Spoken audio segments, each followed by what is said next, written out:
For those that don't know, I'm Andy Angelo. I'm the founder of the Transparency Task Force. And what is the Transparency Task Force? We are a fast-growing international community of people involved with the financial services sector. We want the finance industry to be more transparent, more truthful, more trustworthy. We have taken it upon ourselves to do what we can to improve the way the financial sector works.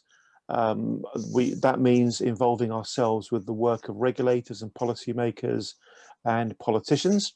And we're keeping ourselves very, very busy doing many, many different things.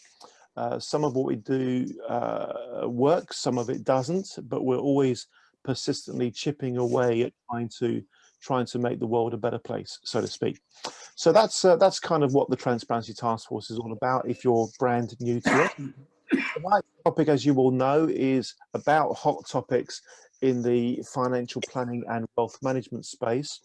In a moment, I'm going to invite everybody that's on the session to very briefly introduce themselves. And I do emphasize the very briefly, but also at the end of that, I'm going to pose a question which I would like you all to respond to in the chat. Okay, this is an important question. The question is, if there was one thing that you could change to improve the way the financial planning and wealth management industry works, what would it be? What would be the one change that you would like to see? But don't put that into the chat yet. Do that, please, after we've got to the end of our introductions.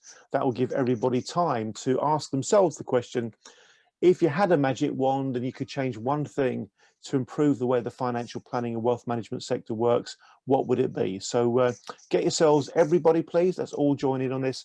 Everybody join in on the response to that question. What would be the one thing that you'd like to change? We've got most folks, of course, are from the UK. We've got one or two who are elsewhere. So for the sake of interest of everybody, please, as well as saying who you are and what you do, please also mention where you are as well. And we're going to go to Anne-Marie, then we're going to go to John Quamina, then to Mike Stafford. Those are the first three. Nice and short and sweet, please. Anne-Marie, to you first of all. Thank you. Good evening. I'm Anne-Marie Borg. I'm a musician and a coach, and I also work as a ocean preservation. And I'm the founder of the Antara Project, which focuses on education and raising awareness. That's it. Thank you very much, Anne-Marie. Anne-Marie is one of our ambassadors and is very helpful in a number of key areas. Thanks, Anne-Marie, for being with us today. Let's go to John. John, lovely to see you, lovely to meet you. Please introduce yourself. Thank you, John. So I'm John Quamina. I'm a management consultant in transaction banking. I have a little firm called QFS Consulting that was set up specifically to look at SME and mass affluent wealth management. Thank you. And where are you based, John? I'm based in London, Teddington. Very intelligent. Thank you very much. Mr. Mike Stafford. Thank you, Mike. Evening, everyone. My name is Mike Stafford. I'm a director of an FCA regulated firm called Stafford Wealth Management in Hertford, 26 miles due north of London. Super stuff, Mike. Lynn Coombs. Hi, Lynn. Hi there, Lynn Coombs, Security Bonds Limited. It does what it says on the tin. We deal with security bonds for deputies, lasting powers of attorney that's just been launched, and appointee bonds, amongst other things. And I'm just outside of Bournemouth in Dorset in the UK. Thank you, Lynn. And from one person that knows a lot about that kind of elderly power of attorney market to another, Seb Elwell. Hi, Seb Elwell, Switchfoot Wealth. I'm a chartered financial planner in Farnham in Surrey, and I'm also recently appointed to the advisory board of SOLA, the Society of Later Life Advisors. Fantastic. Great to hear that, Seb. Good work. Bryn, if you're there, please introduce yourself. I think Bryn's away from his chair. We'll go to Philip Meadowcroft, then to Sunil Shadri, and then to Gurk Samra. Philip, please say hi. Thank you. Good evening, everybody. I'm a non-financial person. I'm chairman of our family pension scheme. I'm keen about governance and financial conduct. I'm keen for retail shareholders to make their voice known, make their voice heard at AGMs. Thank you, Philip. And then to Sunil. Hi, Sunil Muralidhar Shastri. I'm an independent consultant speaker and expert in ocean and environmental governance. And I have a small company called Ocean Governance Limited, and I'm based in Hull. Thank you. Thank you, Sunil. Now we go to Girk Samra. Then after Girk, we're going to have Shane Norman, Gareth Roberts, Steve Warren. Girk, to you, please. Hello, evening all. I am a member of the Clydesdale Remediation Support Group and also Mortgage Prisoners, and basically I'm campaigning to get change in the financial system so that people like myself who've been self-employed most of their lives, they don't get to this age to find that the banks or other parties on their behalf want to take everything off you. So so that's why I'm here today. Thank you very much. We definitely do have a growing community within the TTF who are individuals who've lost a significant life-changing amount of money as a consequence of scams of one kind or another, and I'm afraid to say very often as a consequence of some kind of regulatory failure as well, it would appear. To Shane Norman, then to Gareth, and to Steve. Shane. Hi, yeah, I am a one-man business development consultant for independent fund managers based here in the lovely village of Eastleach in Gloucestershire, and come from a background of private banking, fund management, investment advice. Thank you. Thanks, Shane. To Gareth. Hi, Gareth Roberts, based in Nottingham. I've come from a background of independent financial advice, pensioner trustee, SIPS and SAS. Now spend most of my time as a magistrate and working with Andy trying to recover client monies for clients who've lost due to poor investment advice.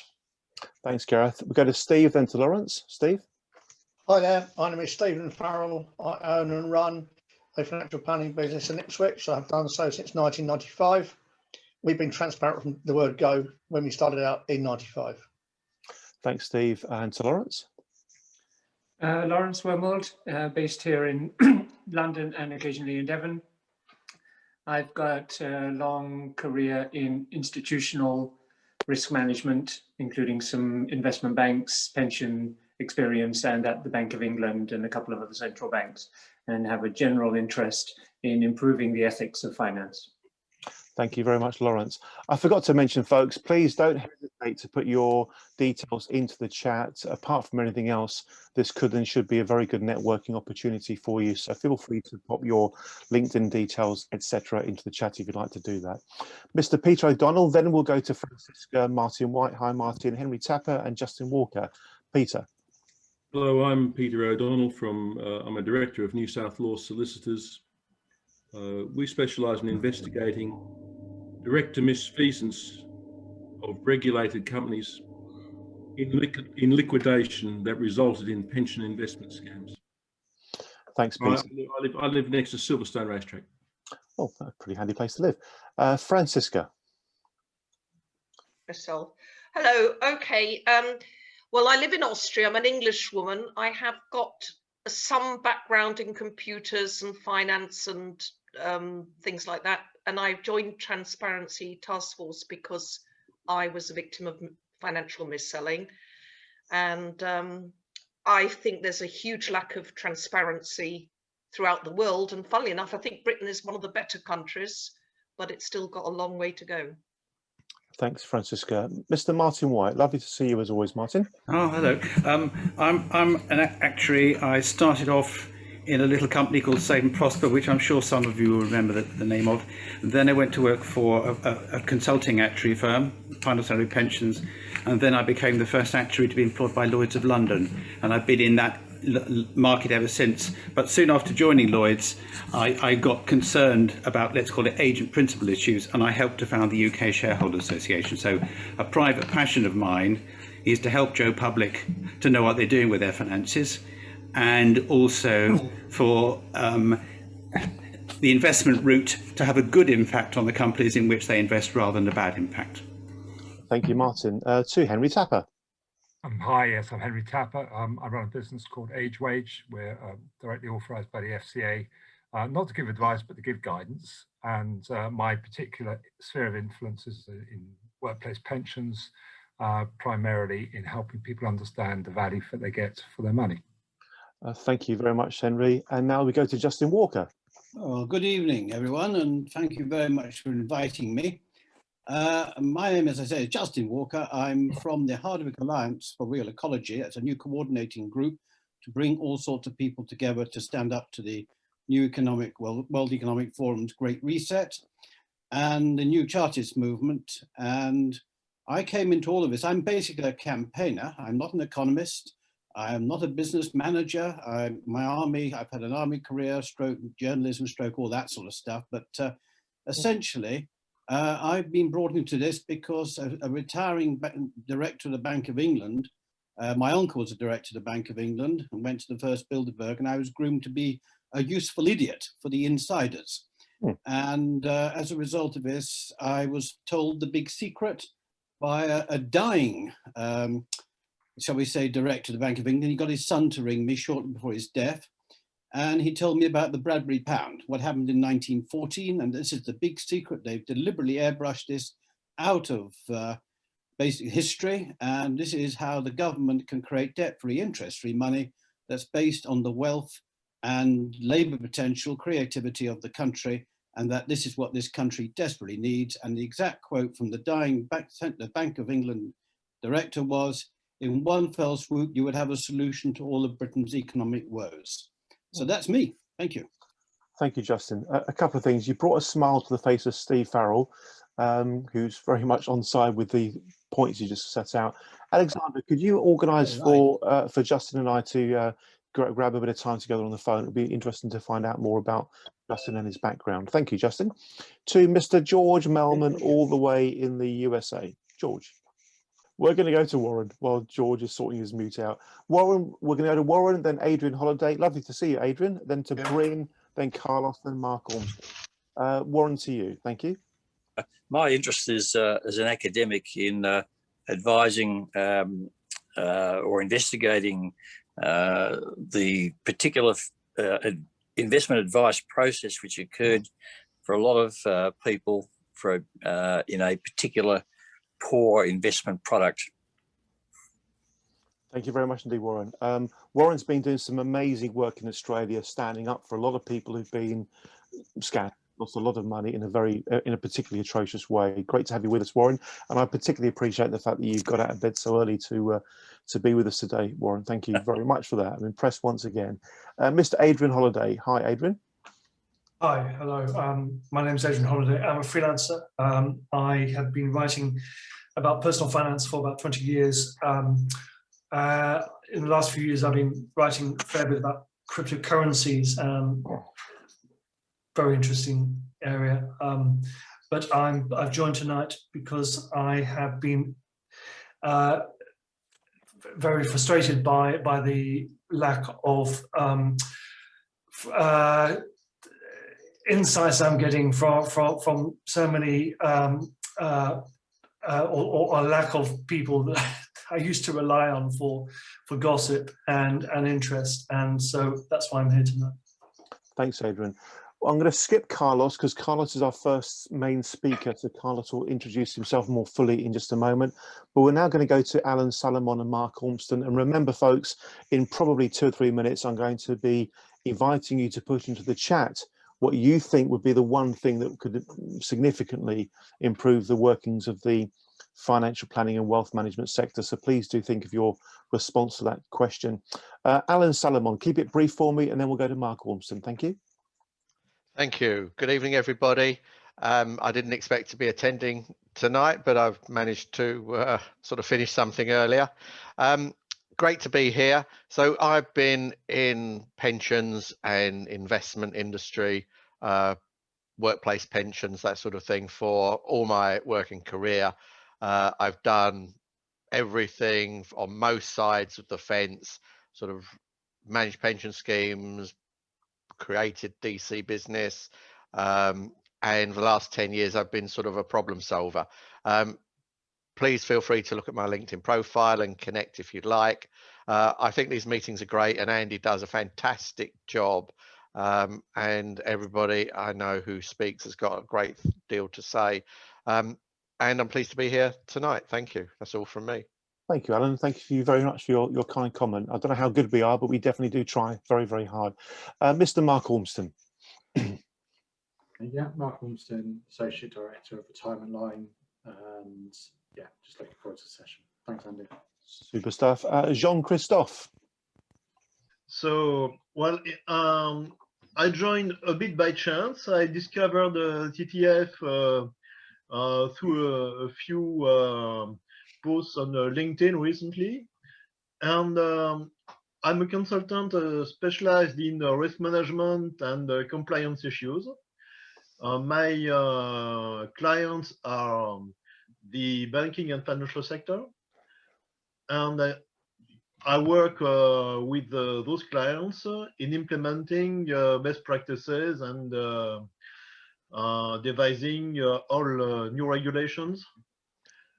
So in this field, I want first to improve my knowledge, and second to develop my network and link up with as many possible partners as possible. Thank you, Jean-Christophe. I'm sure that will happen. And good to have you with us from France. Whereabouts in France are you, Jean-Christophe? In Paris. Thank you very much. I think the next person is Will Marshall. I may have that wrong. Hi, Andy. It's William Marshall from Hymans Robertson. Yeah, I've spent the last 20 years working mostly on institutional background on pensions, pension advisory. In the last 12 months, like 18 months, been getting a lot closer to working with IFAs and getting to understand their process when their advice process in the retail market. So just interested to hear more about things tonight. So thanks for inviting me, Andy. Thank you. Thank you, William. And I think I have my mute off. Forgive me, please introduce yourself. Thank you. Yeah, it's David Barisinga. Sorry about that. I had my mute on. Yes, I'm Dave Barisinga. I work with Carlos with a company called CFEX, which is a Broadridge company. And we analyze wealth managers and in the US pension managers for meeting fiduciary best practices. I'm based in Cologne, Germany. I lived in London for 30 years, had a small asset management firm, did consulting and worked for Moody's Investor Service. Fantastic. Great to have you with us, David. Thank you very much. I hadn't realized you were in Germany. That's interesting. I think we've just got maybe one or two to squeeze in. So last but by no means least in any way, shape or form, Sunil Chadha. Hi, Sunil. Great to have you with us. Please say hi.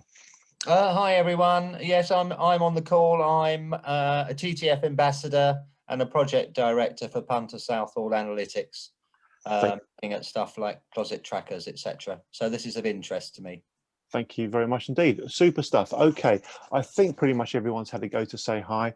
In a moment, we're going to go to Carlos from CFEX. CFEX is an organization I've been getting to know a little bit in recent months. It's an organization I certainly have some respect for, and I hope you find what Carlos will be talking about of interest. But before we go to that, I'm going to invite everybody, and I do mean everybody. Don't worry about how good or bad your answer is.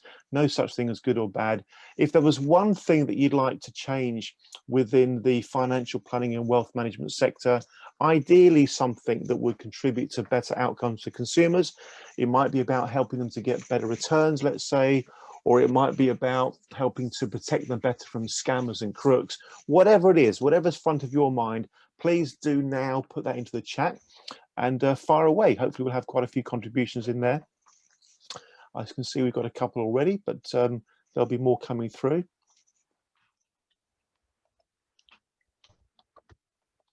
And what I'll be doing whilst Carlos is speaking, I'll be going through those and see if I can see any sort of particular trends or bring out any particular points that may be of interest to us. Okay, we've got a few thoughts. Please do all make sure you make a contribution to that. Meanwhile, let me now go back to Carlos and invite Carlos to introduce himself and tell everybody what CFEX is all about, why it exists and what it's looking to achieve. Carlos, to you. Thank you. All right. Hello, everyone. And I have just shared my screen, so I'm hoping you're seeing the first of a few slides. And Alexander, please correct that if necessary, but I'll plow ahead.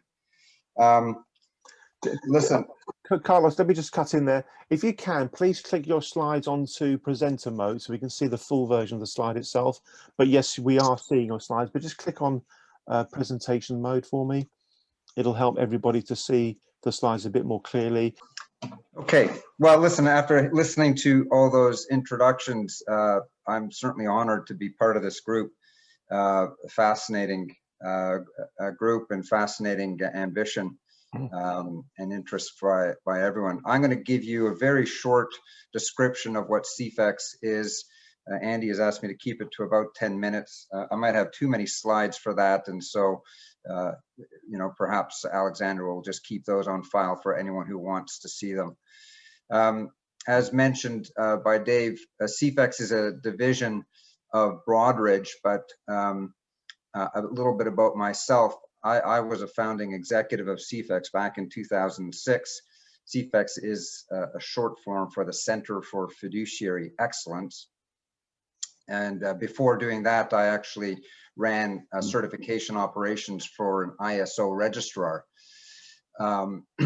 And so I'm assuming all of you from the UK, or mostly from the UK, know what ISO is, the International Organization for Standardization. And we ran certification systems, as you know, for quality management, environmental, and so on. I too, like many of the folks on the call, have a very personal motivation for doing what I do. I've been a victim, not of a scam, but certainly of very poor pension plans from years past, where I felt that I had no idea what was happening in my own retirement plan. And when I looked into it, was quite astonished to see some of the lack of transparency and just the pure poor practices. So I've devoted the rest of my career to this. I've been at it for 15 years. In 2019, our entity, CFEX, was purchased by Broadridge. Broadridge is also not a very well-known entity, but it is a massive company, over $4.5 billion in revenue. I'm not going to go through all the stats you see on the screen there, but quite pervasive in the world in a number of different ways. Investor communications and technology, but the CFEX group fit in nicely into their overall suite of services. So the mission for CFEX has been to promote and verify excellence in the field of financial advice, so quite consistent with this group. The way we do it is we offer a certification for a number of different types of fiduciaries. The one I'll focus on here today is the investment advisor. The mark signifies that the organization is worthy of trust and confidence. And I guess I see the whole CFEX certification as a method of an investment advisory firm being able to tell the public, the investment public, whether it be an individual or an institution, that they adhere to a standard of fiduciary best practices. So what is that standard? We use a standard that has been published by an American entity called FI 360. It's been around even longer than CFEX, so it was probably founded in 2004. Its primary mission was to train individuals on a fiduciary standard. They call that the prudent practices for investment stewards. And essentially, they published a standard which had 20 practices with supporting criteria on how to meet that standard, and actually put the whole standard through an incredible filtering process by having lawyers and fiduciary experts review how it was worded, how it was put together, including the AICPA, which is the American Institute for Certified Public Accountants. So it's a well-substantiated standard, certainly in the United States, and we have adapted it for international use. Without going through all of the 20 practices, you can see the 8 precepts on the screen. They pretty well summarize the entire standard. So where is CFEX? We're a tiny organization, and with not a lot of extensive presence, just about 250 organized entities in 11 countries. So primarily in the United States, but I would say second place would be Australia, New Zealand, and then the rest of Europe and other countries are coming along. So we're finding that there are fiduciary entities, primarily advisors, who have realized that yes, it makes sense to tell clients and prospects that they adhere to best practices in the world of fiduciary, and so that's how they derive value from getting a certification by a third party. You can see 3 marks on the screen here. That's because we have different categories. The center mark is the fiduciary mark, and that's what advisors use. But we have a category to the left there called support services, which is for entities that provide supports to fiduciary organizations.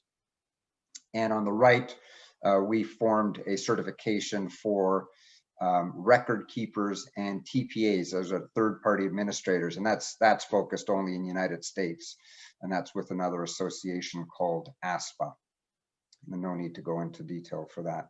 What's important to note is I use the term steward. A steward is, we use the term steward to designate a retirement plan, a foundation, or a government entity. So not the service provider side of the fiduciary equation, but the actual asset owners. So we call those stewards.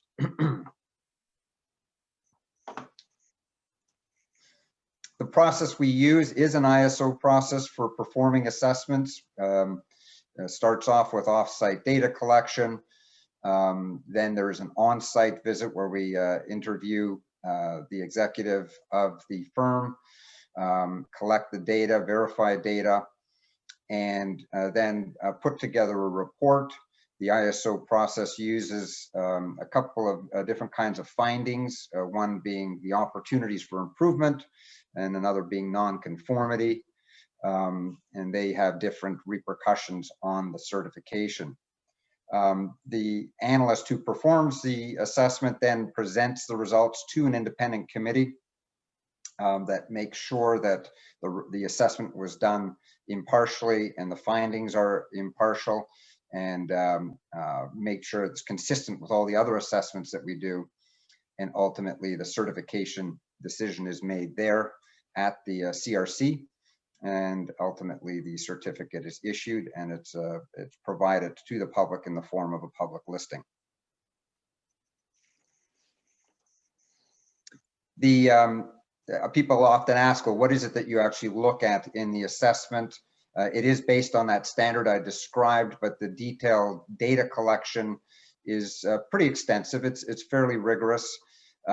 We look at all forms of documentation, including investment policy statements, service agreements, RFP records, minutes from investment committee meetings, how performance is reported. We look at all the processes used in the investment process, the asset allocation strategy, what due diligence is used. We study the active versus passive management rationale that the advisor is using, how they've implemented the strategies, how they've selected service providers, and so on. On the right, you see a graphic there of a tool that we use primarily in the United States, which scores all of the investments and gives investments a ranking. And we do that, of course, just to do a little bit of a sanity check on the investments which have been recommended by that particular advisor.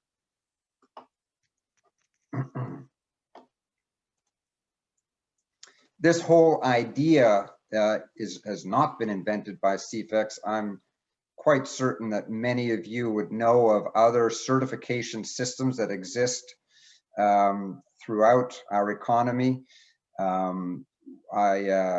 My own past, we worked very closely with the aerospace industry, for example, in the Association for the International Aerospace Quality Group, IAQG. They have a standard, and we would do audits to that standard for aerospace firms. The same exists, of course, for food safety and even the whole impact investing and ESG movement.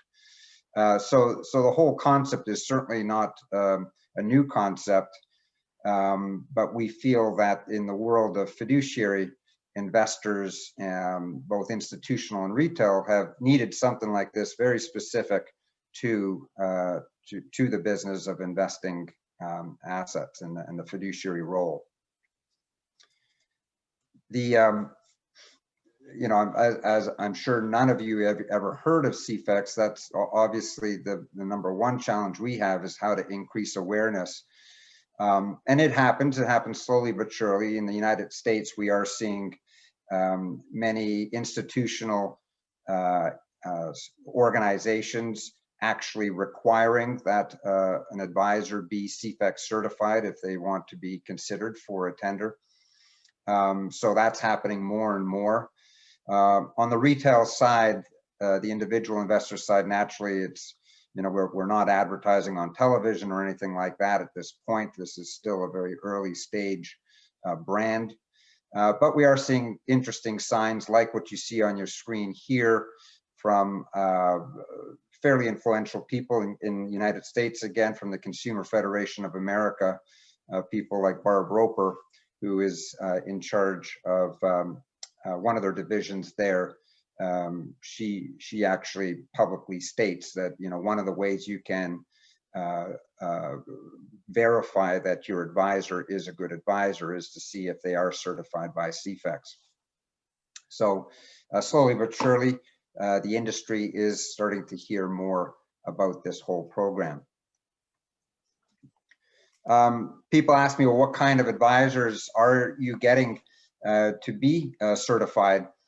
And really, it's not for everyone. I would categorize advisors as primarily in kind of that center part of the bell curve, that they are compliant with their country's regulations and they abide by the regulatory requirements in the United States, of course, that being the SEC. And, you know, most will get along in their careers that way. But we believe that there are groups of fiduciary advisors who are kind of on the right. They want to be exceptional, they're proud of their role, and they want to tell their clients about it. And they're happy to subject themselves to a third-party assessment so that they can tell the story and proclaim that they're certified. So that's kind of how we see the world. This is really for the very proud investment advisor who wants to impart that pride upon their clients. I think I'm at about 10 minutes there, Andy. I do have the rest of my charts here just have some interesting information. If anyone wanted to get a chart here, there's a link here to a video which kind of succinctly describes what it means to be CFEX certified for the purpose of showing to an investor. So it's kind of a nice, easy way to understand CFEX. The rest of the slides, people ask me, what do you find when you do the assessment? So here's a couple of bullet points on how the opportunities for improvement that we see investment advisors, and the rest of the charts simply have examples of how some of our advisors describe themselves as CFEX certified, whether it be on their website or with their local media, and so on. Carlos, thank you very much indeed. That's a whistle-stop tour through the world of CFEX. I'm very grateful to you for doing that. We'll open up to questions and comments in just a moment. I'll kick off with one, if I may. We've heard from various members in the USA that the new government in the United States is far more likely to be supportive of things like the introduction of a proper fiduciary standard. Now, we don't want to get into politics per se. That's not really what this kind of conversation is about. But what are your hopes of what could be achieved during this current, this new administration that you have over there? Well, first of all, may I point out I'm Canadian, so when you say over there, yes, forgive me. don't lump me in with with my American colleagues. And that's a partial joke to any Americans on the call. I spent, when I could travel, I spent most of my time in the States. But I tell you, I have the perspective of being able to observe what's happening there, just as any of you would. And it's mind-boggling, you know, the way regulations are fought for between the Department of Labor and the SEC, both trying to put in different versions of a fiduciary standard. And then you add to that a change in administration. I think it's safe to say that the old administration was probably less fiduciary friendly. And the new one here under Biden, with certainly the recent appointments, is showing that there will be a more fiduciary friendly approach to regulation. So it's so early, we'll see how it happens, but that's what our expectations are. Thank you, Carlos. I think you're likely to be right. Let's throw it open. So does anybody have a comment or question that they would like to put to Carlos? John's immediately put his hand up, John, so please do make your point. Thank you. You'll need to take yourself off mute first, of course. It tells me that. Yeah, I think I get concerned and worried about the disenfranchisation, if you like, of the regulator. The regulator's job is to ensure that these firms look after us correctly. And that's what I expect them to do. You might add some value, but you give the information to the regulator, not to the consumer, because the consumer has to rely on the regulator. That's one aspect. And I want you to answer. The second one is fiduciary is interesting, but not many of us here have got hurt by fiduciary errors. We've been hurt by false selling, primarily. Consumers get lied to. And the survey that the work that you do can actually dig into all of those areas. But unless you speak to customers and say, what have you offered and what have you received, you're not going to pick up the issue. So those are my two thoughts, and I'm interested in your thoughts. Yeah, valuable perspectives. On the first one, yeah, we certainly do not intend to disenfranchise the regulator. You're absolutely right. Although, interestingly, on one of our last TTF calls, gosh, there was about there was a lot of criticism of the regulators in all countries. If you remember that one, Andy, I was amazed. Yeah. But they have the role, and that's all there is to it. What we're trying to do is simply provide an additional method for that very, very excellent advisor to demonstrate their excellence. So, you know, really what CFEX does is, you know, present this kind of standard, which is higher than the regulatory standard. These are best practices. And then if you choose to adhere to that, you can demonstrate that you do so through the certification.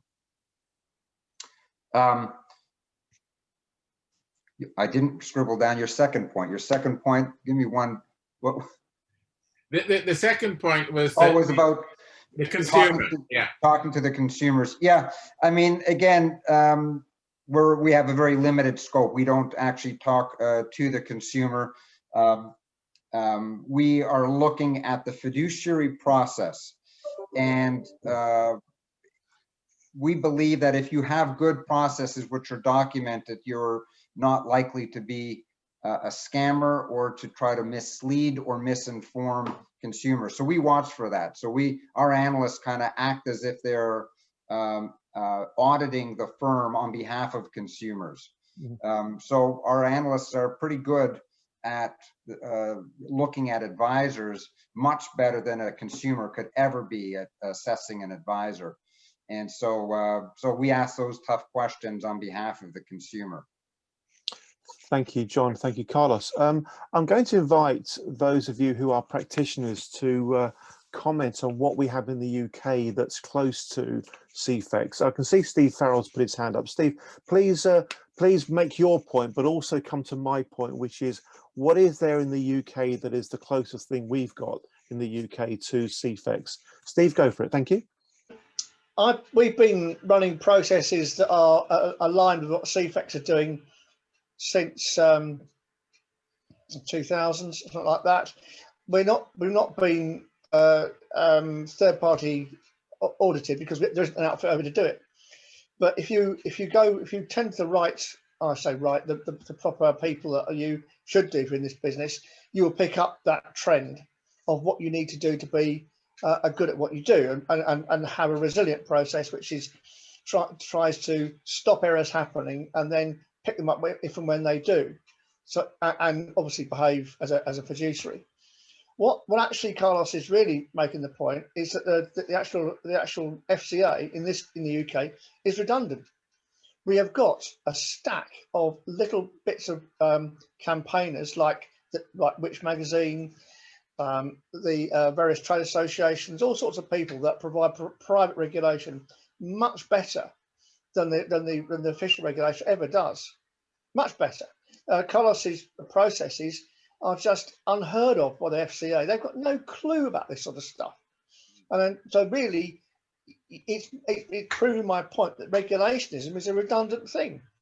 You know, you'd have this. People would then the moral hazard of having a regulator would then go, and the consumer would be incentivized to look for things like the CFEX certification.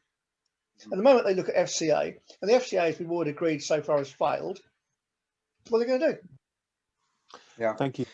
My just brief, I still think though that at least the regulator is there to handle at least attempts at recourse. So if the investor is wronged, there is a step that the investor could take to try to get money back, or or whatever. So yes, can I just answer that point? The Adam Smith Institute, a writer for them, did a lot of work on this, and what they've suggested is an upscaled FOS, Financial Ombudsman Service, properly accountable. So the FOS would be, the FCA would be scrapped, the FSCS would be scrapped, and the FOS, which is the Financial Ombudsman Service, which checks out things like compensation, would be given a much more enhanced role, but would be required to conform to common law, which it doesn't do currently. So that has been proposed and is out there right now. So you can get rid of all the stupid regulationism of the FCA and replace it with an FOS system. And actually, within that, the trade associations that I'm associated with would also want to run an FOS type system internally, because they want to have their credibility of their other members who do conform probably looks after. Right. Private regulation always trumps official regulation every single time. Steve, that's a completely different mindset to the one I've had. I'm not saying it's wrong at all. I've learnt something. I've got a new mindset. But, I don't expect the regulator to be the checker and the fixer. I expect them to be the person who lays down that level playing field that everybody's playing on to the same rules, that actually have a responsibility to the stability of the financial system as well as the protection of the consumer. And I think they both go hand in hand. And so it's a slightly different role to making sure that we've just got a good deal, if you know what I mean. Can I answer that, Andy? We're gonna move on. Thank you, John and Steve. That's a good exchange, and it's going to lead into some other conversations that we're going to have in a moment.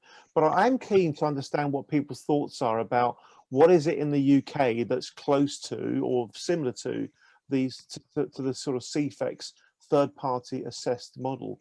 Do we have anything like that in the UK currently? Mike Stafford, please elaborate. Thank you, Mike. You're on mute, Mike. Thanks, Mike. We have ISO.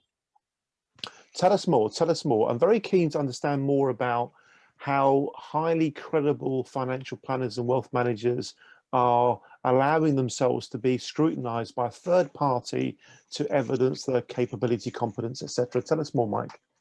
Well, we did it several years back. We put ourselves out there, exposed ourselves to an ISO examination and test, and so on. And we were very fortunate to pass in every respect. We got our ISO 2222 or whatever the number was. The difficulty was that it costs a lot of money, and then there is no promotion of it, because we thought, well, if we've reached this level now, perhaps the ISO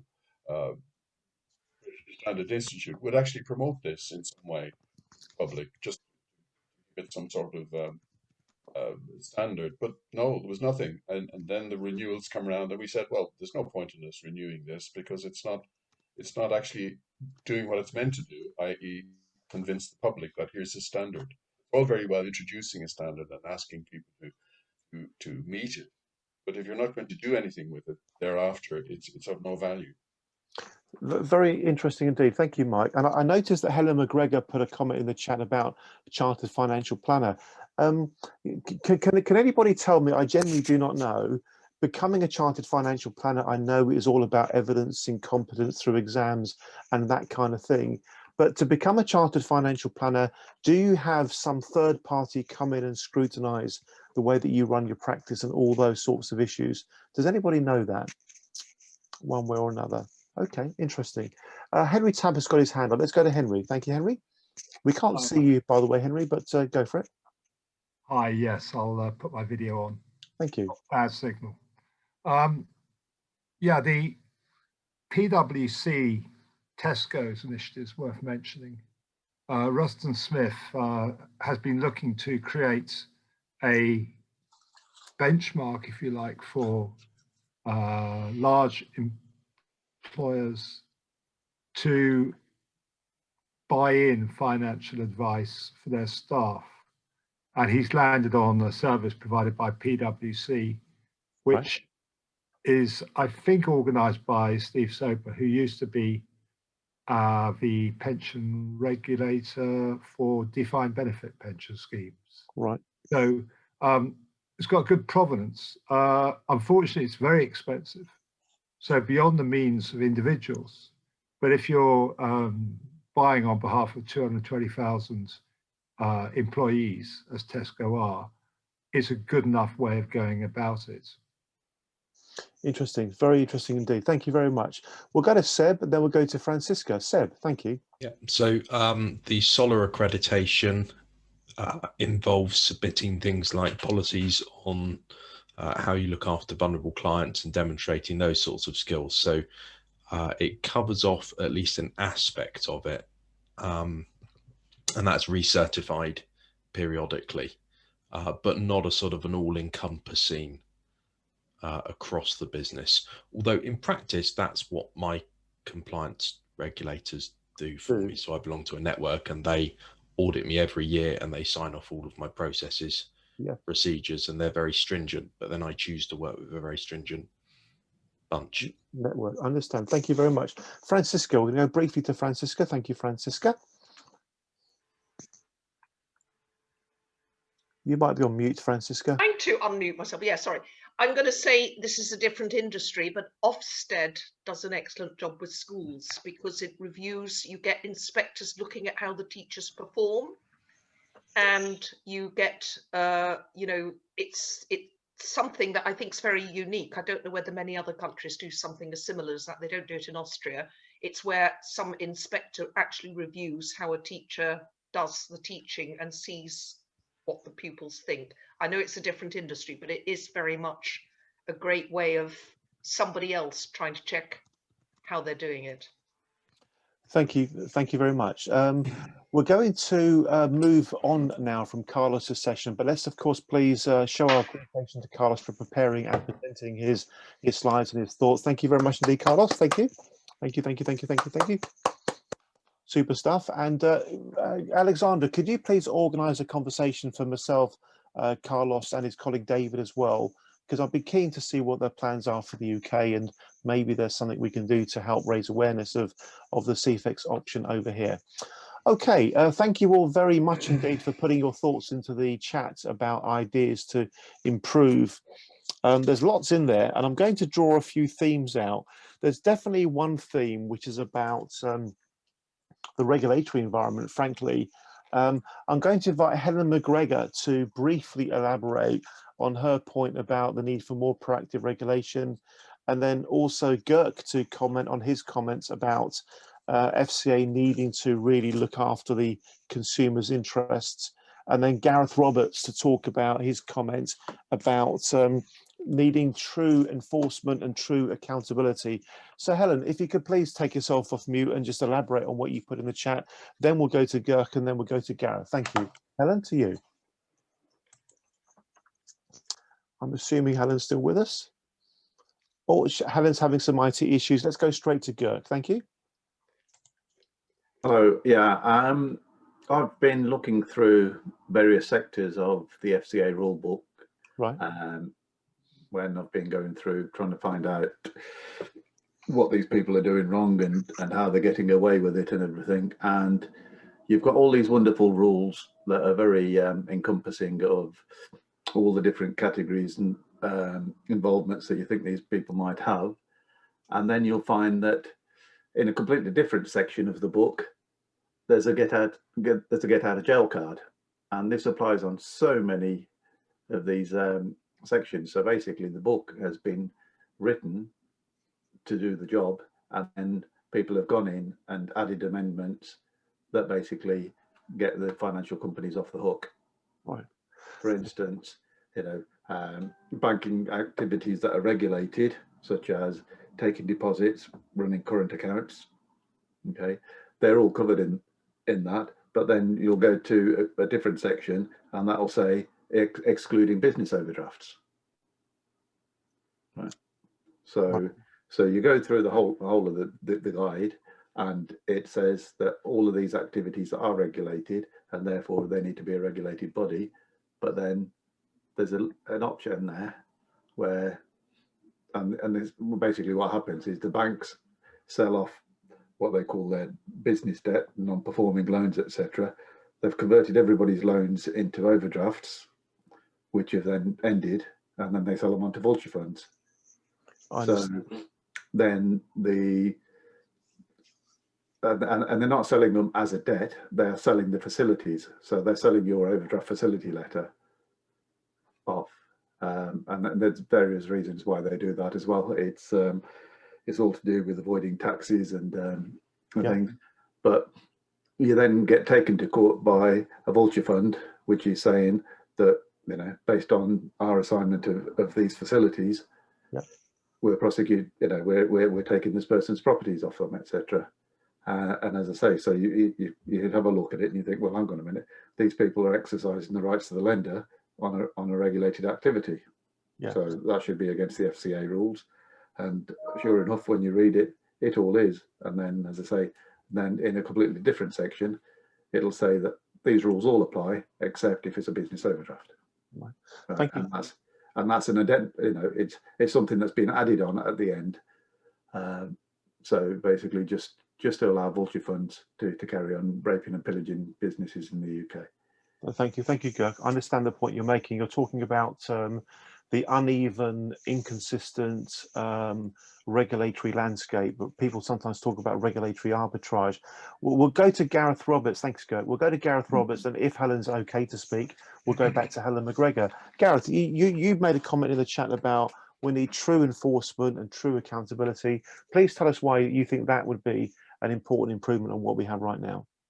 Well, clearly, I've had personal experience being involved with a company under enforcement with the FCA, and I have given them clear audit trails to IFAs, introducers that have been directly involved with advising clients into Dolphin, store pods, car parks in Dubai, you know, you name it, they've done it. And I've given them direct links to show clear wrongdoing. And I became thoroughly disappointed in their lack of appetite to actually follow any of this up. And then in the majority of cases, these financial advisors went into administration. Once they'd gone into administration, the FCA seemed to think, well, that's it, job done. Most of these individuals then came up as a phoenix. There was no activity from the insolvency service to follow any of these companies up and see whether it was appropriate for them to go into administration. And the FCA just seemed to treat the financial services compensation scheme as a safety net, not for the client, but as a safety net for their inability to actually stop any of these practices happening. That's not what it's there for. If they acted and if they got angry and if they actually did something, in a lot of these cases, it would stop them happening. but the threat isn't there, the fear isn't there. So these individuals will still carry on. They'll still Phoenix, and if they can't actually Phoenix, what they'll do is that they'll just introduce their business to either new financial advisors, claims management companies, or law firms. That's the way the world works at the moment, and the FCA is turning a blind eye. Gareth, you're making some very strong points indeed, and you're making me think of Angela Eagle, MP, in yesterday's Treasury Select Committee hearing, where the TSC interviewed the chairman and the chief executive of the FCA. She made the point to the FCA basically that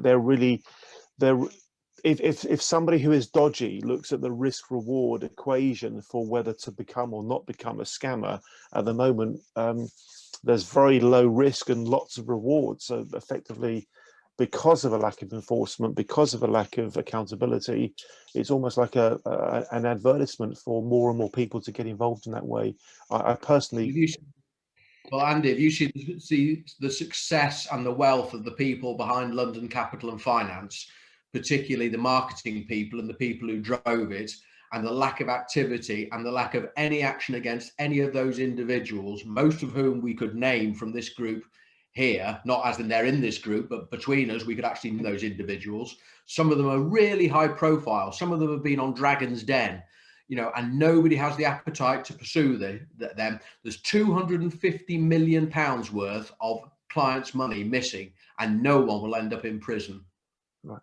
Thank you, Gareth. A couple of you put notes into the chat about asymmetries of information. One was Warren McCohen and the other was Sunil Chadha. Let's go to Warren. Warren in Australia, and then we'll go to Lawrence because I can see he's got his hand up. Warren, elaborate on your point, please, about asymmetries of information. Thank you, Warren. Oh, well, the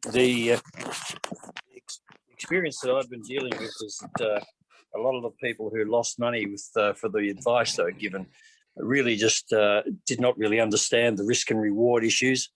And it's just something which terminology, the level of comprehension, the level of debt which they did not understand, but also the amount of literature they're given and the type of language being used in that literature to help them understand what was the whole project was about.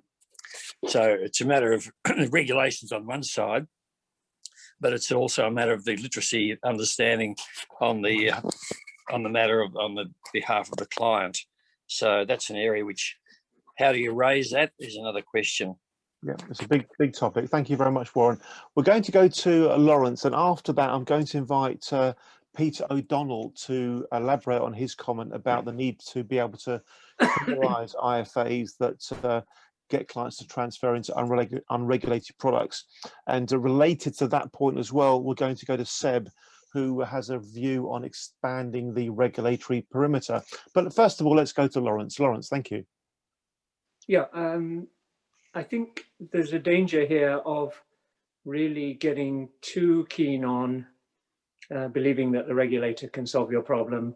I know that we have in our audience lots of people who have had significant problems that haven't been resolved by regulators. But just mentioning individuals' names at the FCA and so on is only going to get us so far until we think about the bigger picture of the political environment in which we have light touch approach to everything really, which allows people all across that spectrum of unscrupulous, mainstream and excellent investment advisors. And I think asking the regulator to do that job is just too much to ask at the moment until we set in place some of the other mechanisms of civil society. And so I like the idea of audited and ISO standards and SOLA and things like that, because in the end we can't, I don't think we can just rely on one group of people, the regulators, and point to them and say everything's your problem. Thank you. I understand that point completely. In relation to that, the chairman of the FCA made, I thought, a very good point yesterday. It seems to me as though he was saying the FCA is just realising, I'm putting the wrong words in his mouth, I shouldn't do that. It seems to me the FCA is aware that the more it does to prevent issues happening, the more efficient the system is. If they don't solve problems early doors, it just compounds and festers and becomes bigger and bigger and bigger. I guess the old saying, a stitch in time saves 9, is kind of where that point goes. Let's now go to Peter O'Donnell. I know you've got some very strong views, Peter. Please explain why you think IFAs that encourage people to transfer into unregulated products should be criminalised. Well, a recent case in the High Court where the judgment was made in December about someone advising a person to put £300,000 into what's called a QROP, which is an offshore pension investment vehicle, to then move his money back into the UK in a company that was owned by the guy that gave him the advice, and then the money was lent to an investment company doing property investment, and the investment company lost the money, and the person with the pension sued the people that gave him the advice, and the judge said, well, we're looking for a term that isn't too or too light to describe what happened. And he came up with the term dishonest assistance. That this person who knew nothing about investments risked £300,000 of his retirement savings into what was obviously a scam. But because it was between UK, Gibraltar and back to the UK, which is common to hide the trail of responsibility, it makes clever criminals out of what were just financial advisors, because they know two things. They know there's no authority in the UK that'll go after them. They know it's very easy to hide their trail of dishonesty, and they know that if they're a regulated advisor, if they work for a regulated company, as individuals they don't require professional indemnity insurance, and if they're caught, all they have to do is put the company into insolvency, because the FCA doesn't do much about investigating companies once they're insolvent, because once they're insolvent, they're no longer regulated. And the insolvency practitioners don't understand financial services, and they expect the regulator to look into that form of misfeasance. So we have a perfect ability for people to avoid responsibility and any blame, steal millions of pounds, and not have anyone to go after them.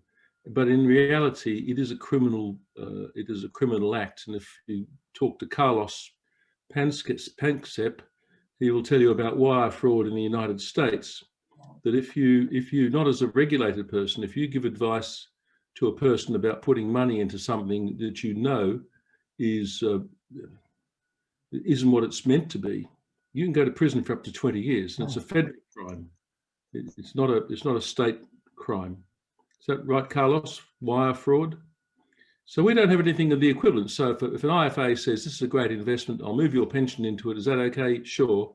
Your pension goes offshore. The money is in a scam. You've lost the money. He gets a secret commission of up to 50% of the money transferred, and you can prove this. No one is interested in that crime, and it is actually a crime. So it'd be fairly simple to criminalize it and then say, well, if you do give this advice, which is totally contrary to financial services regulations, you're not meant to do it. You're not allowed to do it. But if you do it, we're going to prosecute you as someone who committed fraud, just as they do in America with wire fraud. Peter, thank you very much indeed. I think that your point, I can see Lawrence agree with that. To my mind, that kind of approach could be the way forward. And your thoughts, I believe, lead in very nicely to Seb Elwell, who has a view about the regulatory perimeter needing to be expanded. Seb, tell us why. Well, there's a lot of things that people think are regulated when they're really not. I don't think the general public gets a distinction between a SAS or a SIP or a... It seems to me that it's fairly obvious when a fraud is going to happen to a professional advisor. You know that if you see a transfer to a fairly from a vanilla pension to a vanilla pension because it's a bit cheaper going into safe list of funds, Yeah. it's unlikely to be a fraud. If it's going off into a QROPS or a SAS or something like that, you know that there is going to be an increased risk and that requires attention. So I think anything that is more complicated perhaps ought to have some sort of second line, you know, an ability for advisors to do second opinions would be really good. But simply, why is a SAS not regulated and a personal pension is? It's just people, it's mind numbing that you go, this is slightly different, so we're not interested in that. The consumer doesn't get it, and nor should they. It's weird. Thank you, Seb. And I'm inclined to agree. I think we have a very porous regulatory perimeter. I think things that you think should be and would be regulated sometimes aren't, and things that you think wouldn't be sometimes are. And the crooked folks seem to be very capable of dancing right on the regulatory perimeter, and they know how to abuse the system, and they know how to manipulate it to their heart's content. We'll go back to Peter. Peter wants to come in again. Thank you. Seb's point's extremely good because what does regulated mean? All regulated means is that if you can show that you've been stitched up, you can go to the Ombudsman. And then the FSCS, if the company gave advice, becomes insolvent. That's all it means to a consumer. But that's not what they think, because you say, well, the person who gave you the advice was regulated. Well, if you can prove that they did it wrongly, maybe. But for instance, a buy-to-let mortgage is not regulated. So if anything goes wrong in that process, unless you can prove fraud, nothing you can do. Bad luck. Yeah. The term regulated is a great misnomer that people can hide behind and also feel confidence in, which is unwarranted. Again, I think you make some really good points, Peter. Interestingly, if you look up the word regulated in a dictionary or something like that, you'll often get something which talks about managed, controlled, yeah. But in actual fact, in practice, regulated does not mean that, does it? It does not mean what people think it means, and that's where we end up with consumer expectations being far greater than what the reality can deliver. This is a big area. The regulatory perimeter comes up time and time again when people end up suffering a great deal as a consequence of malpractice, malfeasance, misconduct, mis-selling, and just outright criminality. We're going to go to Philip Meadowcroft, and then we're going to go to Helen McGregor. Philip. Thank you, Andy. A point of information clarification with regard to what Seb said. SASs are not regulated by the FCA, but they are regulated by the pensions regulator. I don't want him to people to think that SASs are a free run. Mind you, the nature of the regulation by the TPR leaves a lot to be desired, but that's for another symposium. But I hope you agree with me, Seb, that is the actual position. Thank you, Philip. And Seb's nodding away there. Let's go back to Helen McGregor. Yes, I mean, obviously with the LCF case, this was exactly the problem. The consumers were not aware that the bonds were not regulated. All they saw was everywhere advertised, LCF is regulated, so they believed they had protection. I'm very supportive really of Paul Lewis's view, where he says the way to solve this is that regulated firms should not be allowed to sell unregulated products, or the perimeter should be flexed, so any product sold by a regulated firm is regulated. And there's an article he wrote, I go back in 2019, saying the government must not pass the buck on mini bonds. So I think, I mean, that would be a way around it. But another way around, of course, is that there was a lot clearer disclosure in terms of what is regulated and what is not, because at the moment, it's not clear to retail consumers, and LCF is just the classic example of that confusion, unfortunately. Thank you very much, Helen. And our last comment from the chat is going to go to Martin White. Martin, you I know had this view that what the consumer really needs is financial coaching more than financial advice. Tell us about that, please, and tell us about your kind of classroom learning type environment. I know not everybody's going to agree with it for all kinds of reasons, but please elaborate on the point, Martin. Okay, thanks, Andy. Over the years, it's become more and more clear to me that the system is stacked against individuals. The Kay Review is a good example. A lot of stuff by John Kay explains it all. But I go to quite a lot of what you might call great and good discussions in the City of London. And when you raise issues like executive pay, everybody looks shifty and they quickly turn to another topic. So you wonder about the motivations. The conclusion I've come to is that the system, if you like, is so heavily pushed towards the status quo, suiting so many people, that the only way around the problem is for individuals who can to help each other for free. It's a rather a crazy idea, I know, but it's called Save as Take Control, and you can find out about it. I wanted to say another point in regard to the discussion that we've had about people getting away with it. In America, they have what I understand is rather a powerful legislative process or bit of law called RICO, where they can go after people's assets and their family assets with quite vigor. And something like that does seem to be needed. Thank you, Martin. Thank you very much indeed. And one of our members often talks about how in the USA, before a product is allowed into the financial services market, it has to essentially be kind of sense checked. Whereas within the UK, we really do not have much controlling, sort of quality controlling products before they enter the market at all. I'm just putting into the chat a comment from Robin Ellison. Some of you will know Robin. Robin's a pretty well-known pensions lawyer. He's been around for quite a while. He's not a huge fan of the regulatory framework at all for all sorts of reasons. And he wrote something recently on whether the FCA is fit for purpose. That happened because Nick Smith MP and Stephen Kinnock MP were rather dissatisfied with the regulators' approach to the British Steel pension problems.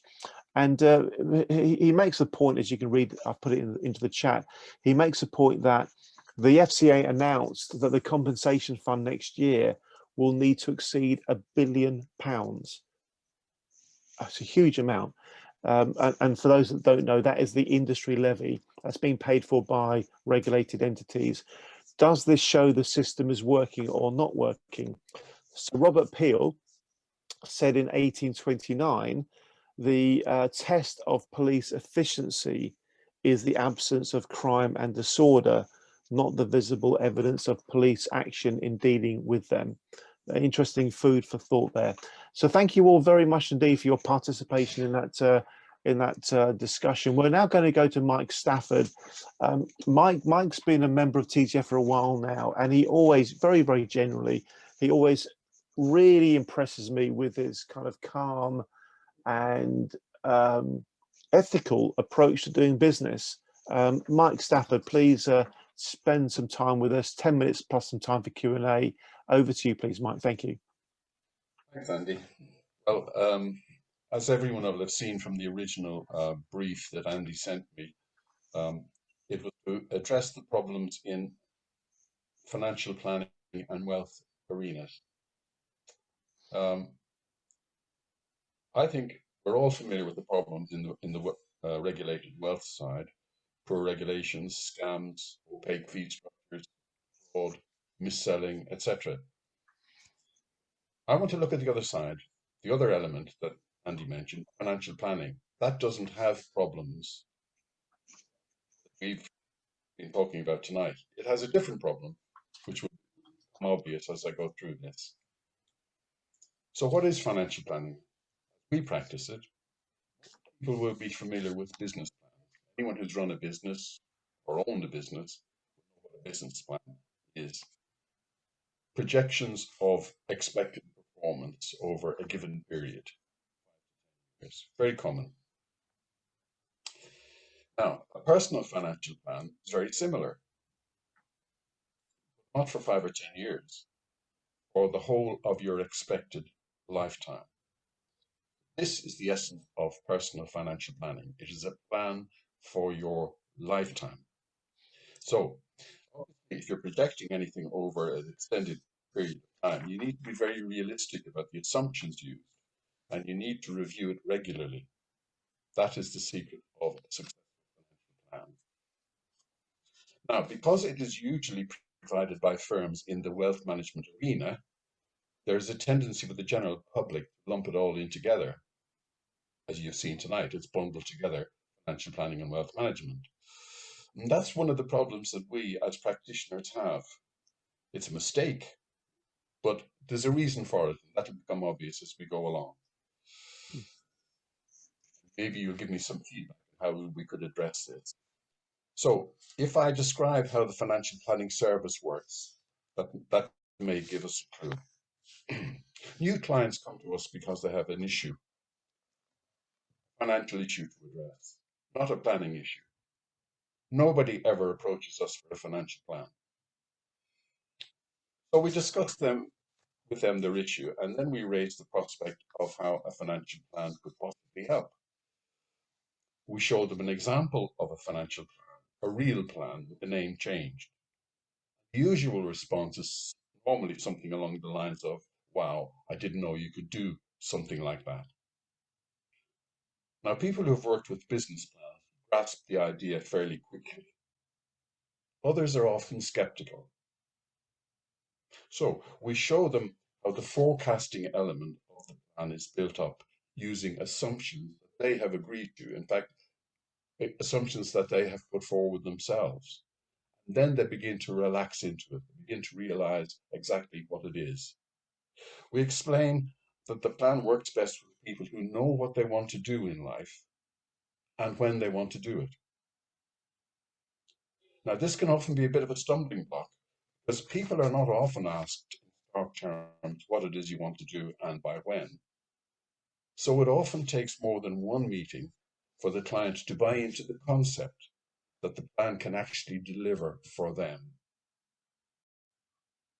We explain the process is actually putting on paper their goals and objectives and the timescales, and then costing them to see if they are or not achievable within the resources available.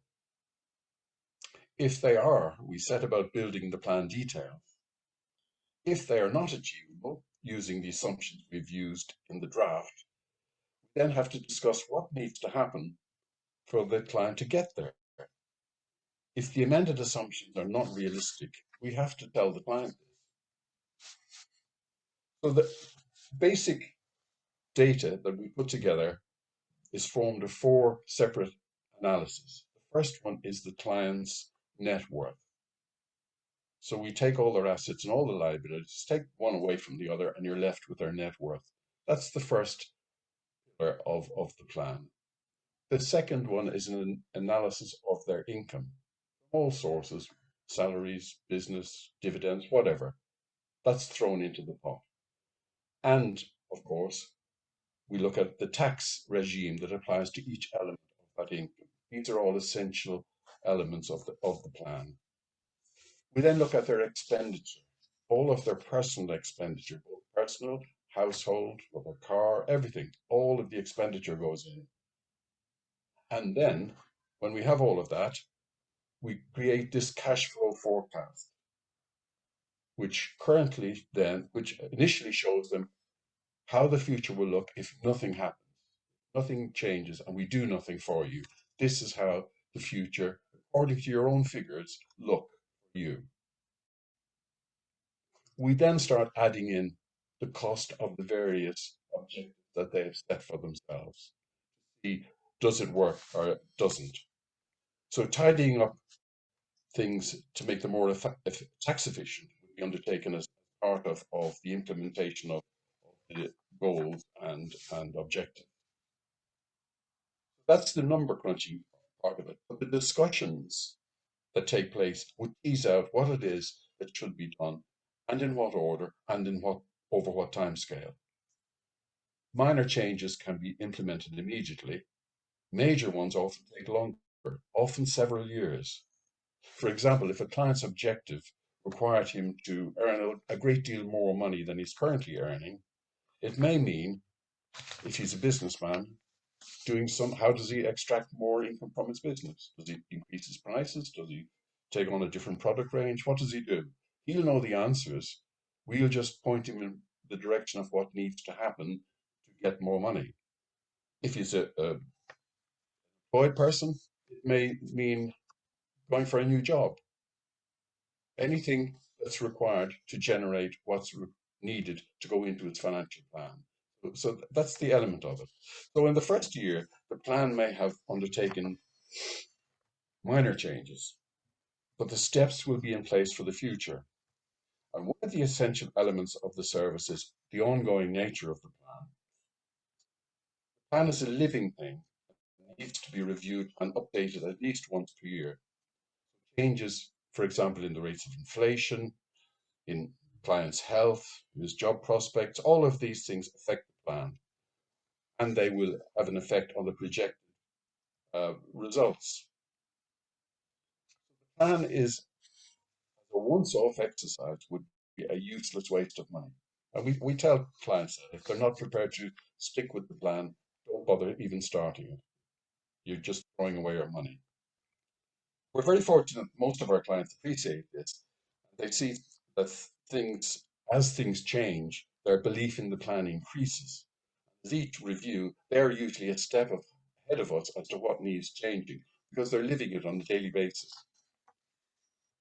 So that's what a personal financial plan is. We often call it a lifestyle financial plan. And this is a problem within the financial services industry. Some of you may have heard about this service for the first time this evening. You will have heard the term financial planning probably in every newspaper you read, but it's not financial planning as we know it. It is the promotion of financial products. And that's not what we're about. I haven't mentioned financial products at all tonight. And that's because financial planning is not a regulated activity. The FCA have said it would take an act of parliament for them to regulate financial planning. But financial planning doesn't create problems for clients, it creates solutions. It creates a problem for us practitioners insofar as we can't get the message across to people that financial planning is very different to what they're being told it is by people who are promoting products. Maybe tonight somebody here would be able to come up with some solution as to how we could describe what I've just laid out for you. Thank you, Andy. Mike, thank you. Thank you so much. You've given me, and I think all of us, a lot to think about. Mike, a couple of questions, if I may. Yep. I really like what you just set out. Okay, I really, really like it. And I know that the way you work and what you've just described is different to the way a lot of financial advisors, financial planners, intermediaries work. How did you learn about this, first of all? Where were you when you learned this kind of holistic financial planning approach that you just described? A great question. Thanks, Andy. We started off in business in 1986, I believe, as traditional IFAs. Our first regulator, I think, was Loutro, NASDM, BIA, all the rest. We were traditional IFAs, and I was at an exhibition, a financial exhibition in 1989, and I saw financial planning being demonstrated on a stall with a piece of financial planning software by a man called Paul Etheridge. Oh, Paul Etheridge, yeah. Right. Yeah. He was the pioneer of financial planning in the UK, as we know it. Yeah. And I looked at it, I was absolutely enthralled by this. I thought, this is the future. This is what I need to do. But when he told me the price of it, I went running. We just couldn't afford it at the time. But I kept his brochure, and a few years later, I came back. And I think in 1991, we signed up, and we built our business around financial planning then, instead of what we were doing. But we stayed as a regulated firm because you couldn't move on to the product placement without being regulated. Now, the financial planner is a bit like the architect is to the construction industry. We create the plan, but it's no use to the client unless it's implemented. Same for the architect. He creates all the drawings, but they need a builder and a builder's merchant to deliver the bits and pieces. We are the same. The planner can do the plan, but it's no use unless it's implemented. And so that's why it's tagged onto the IFA and wealth management sector. It could be a standalone profession. And in fact, we have clients who we don't do any of their regulated work. We just do their plan because they live abroad and so on, and we're not authorized to deal with financial products abroad. So that's how it started, Andy, and we just developed thereafter. And then we went down the route of becoming certified financial planners, the international qualification and so on, and it went from there. We're not the only ones. We're not unique. There are quite a few of us who are doing financial planning this way.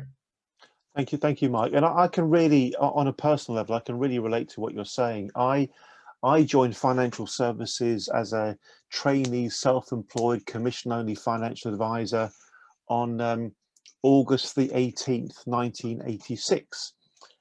So it was pre-regulation, it was pre-Loutro, it was the bloody Wild West. The companies I worked for, frankly, looking back, were absolutely atrocious. They were more akin to an Amway style multi-level marketing sales machine, and your whole purpose was just to shift product, and that was it. It was bleeding awful.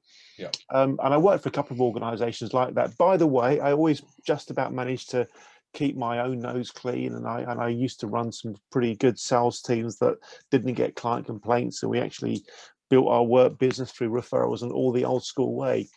And then I got to work for a guy called Campbell Edgar, who ran Prudential Private Financial Planning, and it was like an absolute revelation. It was like a completely different world. You went through this very structured financial planning process, and you did your best to really understand the client's needs, even though the product sale itself was a pretty limited, mediocre, overly expensive Prudential product. But the actual financial planning process around it was absolutely brilliant, and I really liked it.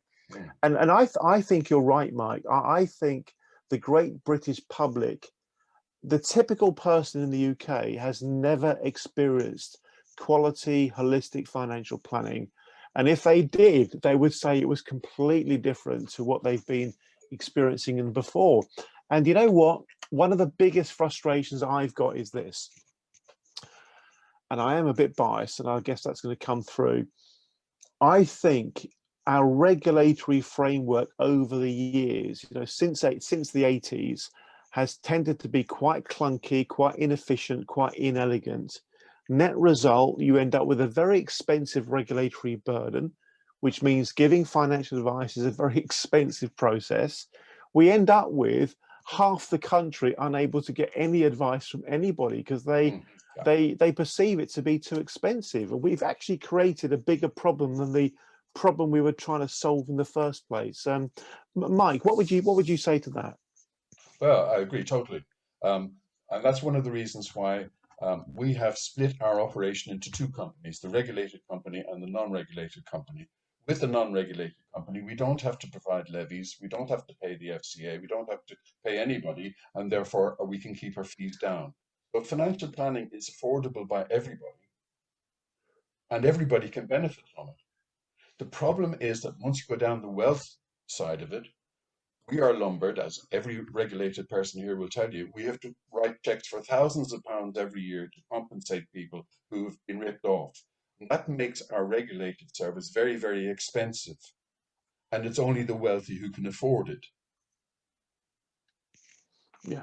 We're going to go to Martin White. So Martin White's just made a comment in the chat about, did I used to work for Allied Dunbar? I didn't work for Dunbar. I used to work for, at one point, a company called General Portfolio, which started off as financial planning services, and then it became General Portfolio. Same kind of organization, essentially a very, very high energy, highly testosterone charged direct sales force. Martin White, to you, sir. Thank you. Yeah, just responding to the point that Mike's made, the difficulty that financial planners have in helping the clients actually implement. Having looked at the recent FCA consultation on the consumer investments market, they made a point in that there are out there some quite simple, good value products, but people don't use them. So my challenge to the FCA is, well, why don't you name what they are, please? Because if you name what they are, and they were then, if you like, a safe harbor, you can go to this without, you can advise people to have these without getting into regulatory trouble. That would get through an awful lot of difficulties. Yes, the only difficulty you would see there is that we don't know if it actually suits the client. It could be good value, it could be cheap, and so on, but it may suit somebody else. There's one of our members in Australia, Paul Resnick, who built a very, very successful business, technology business. He absolutely swears, massively that you have to go through a proper suitability process to make sure that the product actually does meet the client's goals and objectives. And I'll tell you where this conversation is going. It's obviously going towards robo, Mike, in your opinion, objectively, to what extent could robo advice do the job necessary for the vast majority of people, either now or at some future point in time? Can you imagine robo working effectively in that way? In a very limited way, yes, it can. It can, through a series of tick boxes, lead people to a product that might be suitable for them according to the answer. But it doesn't solve their problems. When granny dies, what do we do with this? Robo doesn't help. You need advice, just like you need your lawyer, you need your financial planner to help you through those issues. But from the outset, to getting people on the road to saving and investing, robo is a good place to start. They won't go very far wrong. They may not get the best value product, but look, they've got into the habit of saving, investing, and as they become more sophisticated and knowledgeable, they may realize that things change. But funnily enough, you and I know there are companies out there that have made fortunes of years selling poor products, and nobody has realized it. That's it. And they're still doing it. Absolutely right. Absolutely right. And well, I'll tell you where my head is on this. I think a good financial advisor, planner, who's got the right kind of culture, the right kind of ethics, the right kind of training and competence, has more potential to positively impact someone's life than anything else in financial services. Having a trusted, competent advisor is an absolute blessing. It could be life-changing. You don't know what you don't know, and unless you're really talking to somebody who's knowledgeable on these sorts of things, then you may well end up massively underachieving. So I come at this whole financial planning, wealth management topic from the point of view of so many more people need to access this kind of input and keeping the rogues out. But your sector, Mike, and Seb as well, and other advisors on the session, it's under all sorts of constraints and challenges. You've got rising PI costs, you've got FSCS levies, you've got all sorts of issues. Do you think the financial planning and wealth management sector has got a rosy future ahead of you, Mike? And then I'll go to Seb. Mike, thank you. Well, because as I said a little while ago, we've separated it. And so the financial planning sector is thriving. As I say, our problem is getting the image across, but it doesn't have the problems that the regulated firm has. So, and it has demand. Once people see what we can do for them, they love it. But we are tied to a regulated market, which is getting more and more expensive. And I'm not sure what's going to happen unless the FCA is reformed, unless we have proper regulation, we get rid of the criminals, and we have only regulated products available. There should be no such thing as an unregulated product. And we clean up the market from the top to the bottom. Yeah. And without that, I think it's going to be very, very difficult. And it's the public who will suffer, because they'll end up with products they bought because they saw an advert rather than they've had advice. And you know where that leads. Absolutely, I'm with you all the way there. We'll go to Seb, and then I'll invite Bryn Walker to talk about financial education in schools. Seb, your thoughts, please. Yeah, firstly, couldn't agree more with Mike. The only difference, I mean, I do a financial plan for every client, for every product sale, if I can use that term.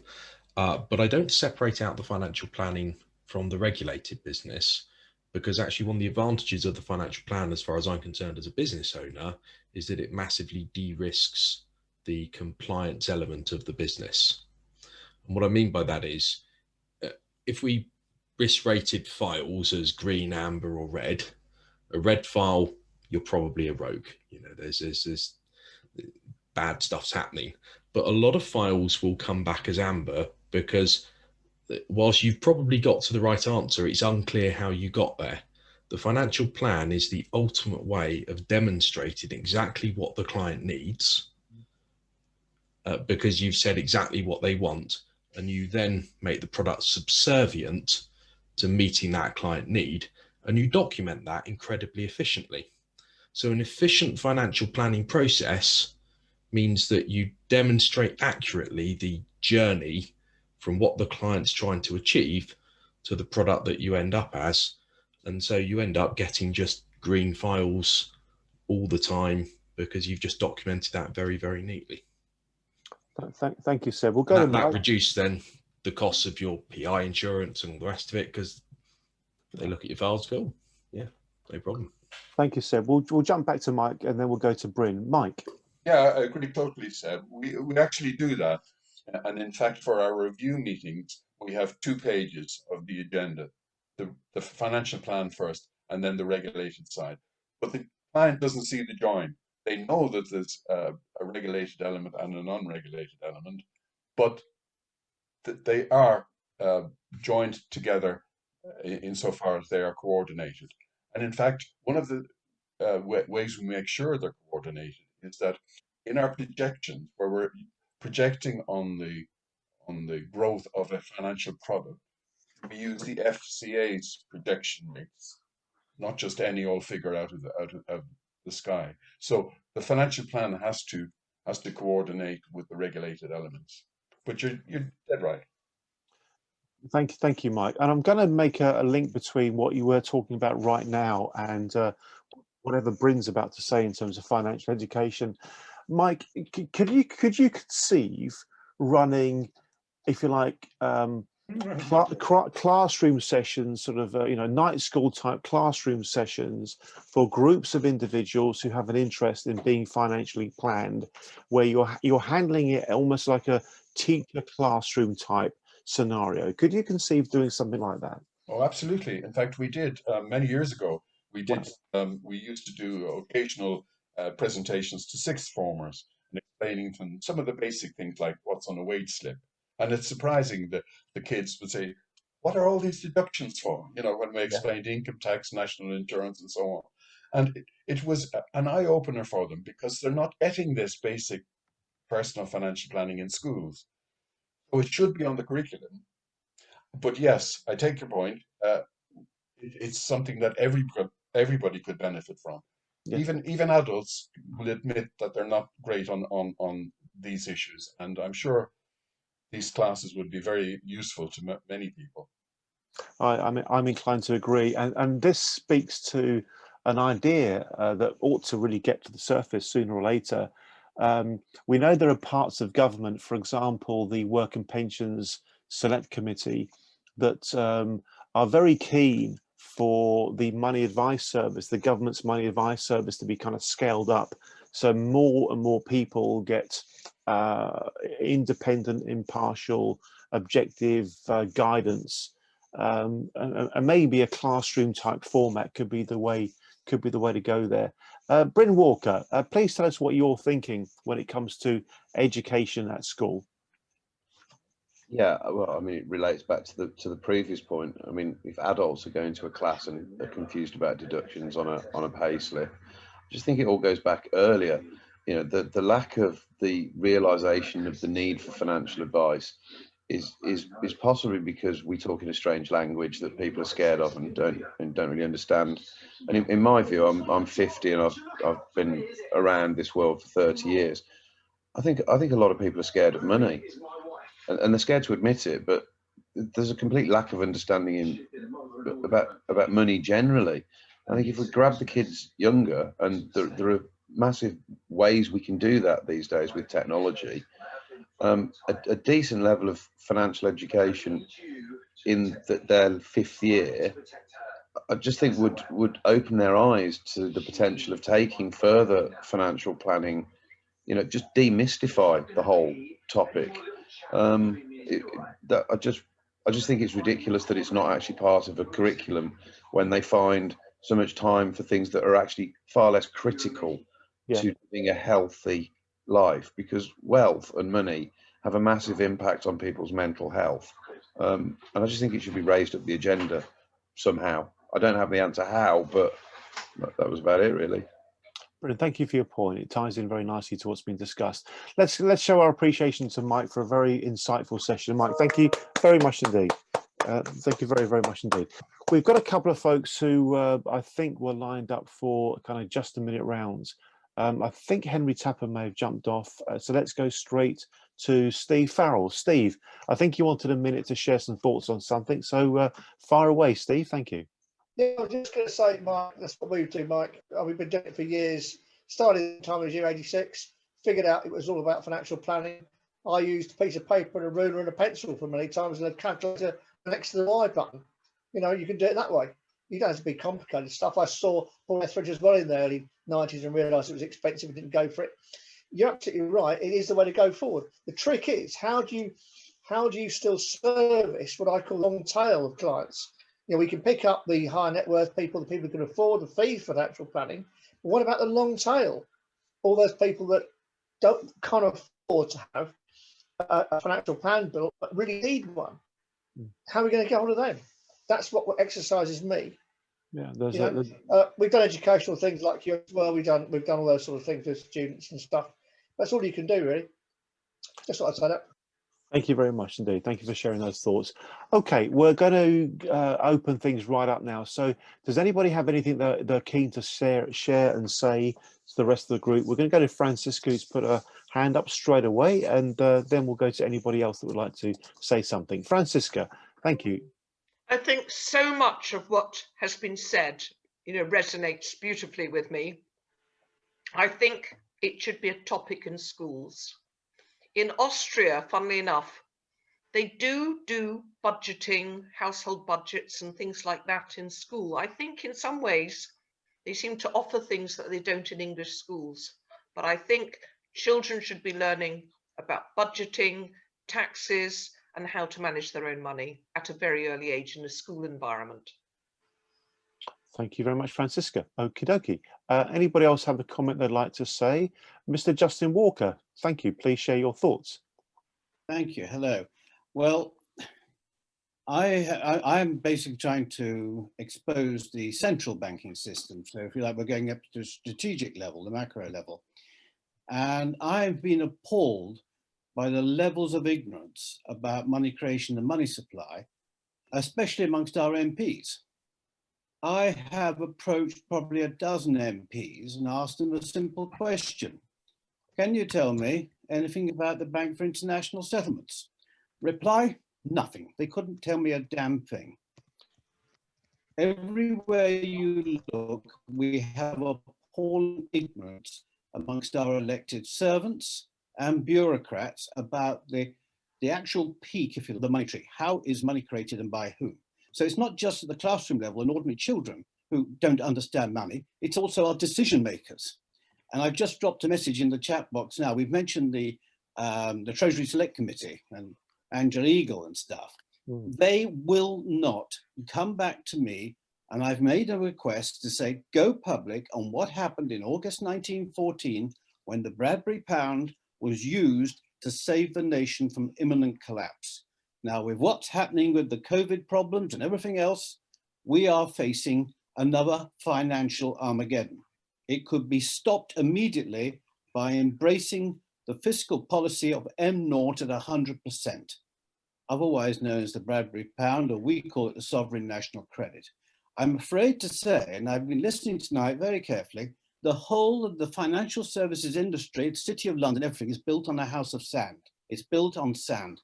Essentially, the government is run, the City Remembrancer, the government will not question money creation, money supply.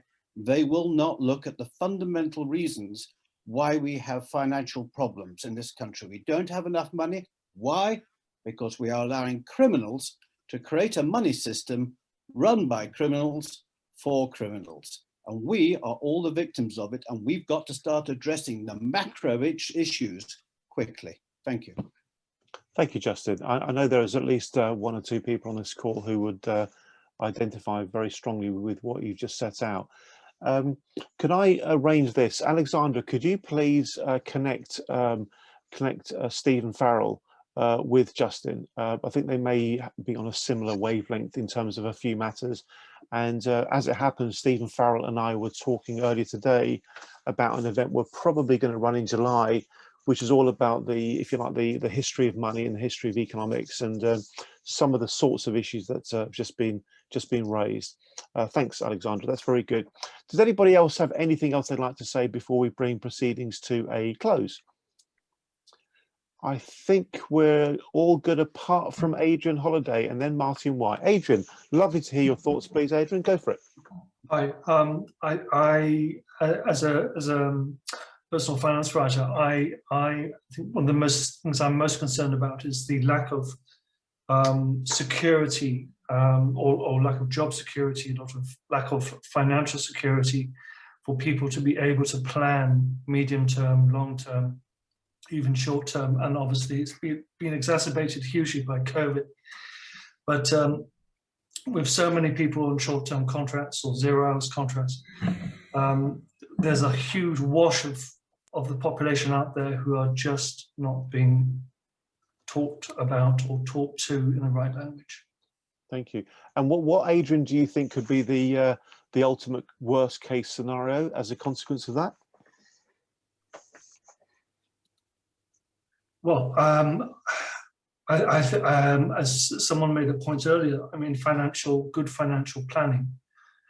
Whoever you are, wherever you are, how much you earn, whatever your net value assets, it is massively, massively important and practical, and will transform your life if it's done properly. Thank you very much. Powerful points there. Let's go to Martin White. Looks like you've enjoyed the session, Martin. I keep seeing your smiling face. Oh yeah, well, basically, I really wanted to say thank you to everybody. I mean, I think we've had a lot of really quite interesting, insightful things, and for those of us who are, if you like, different parts of the world, hearing other people's perspectives, it's been seriously good. And I really like the combination of Mike's comments on financial planning and yours, Andy, where you talk about the history of your own working in experience and the conclusions you come to. I thought that was really powerful. So basically, thank you very much. I'm really glad you've enjoyed it. Thank you all very much indeed. Thanks all very much indeed. We'll wrap it up there. Have a good rest of your day. Thank you very much indeed for your participation and input today. Hope it was okay for you, and keep engaged and keep active and keep supporting. We really do believe we have potential to make a difference if we all find ways of working together, building consensus, articulating good ideas to those who have the influence.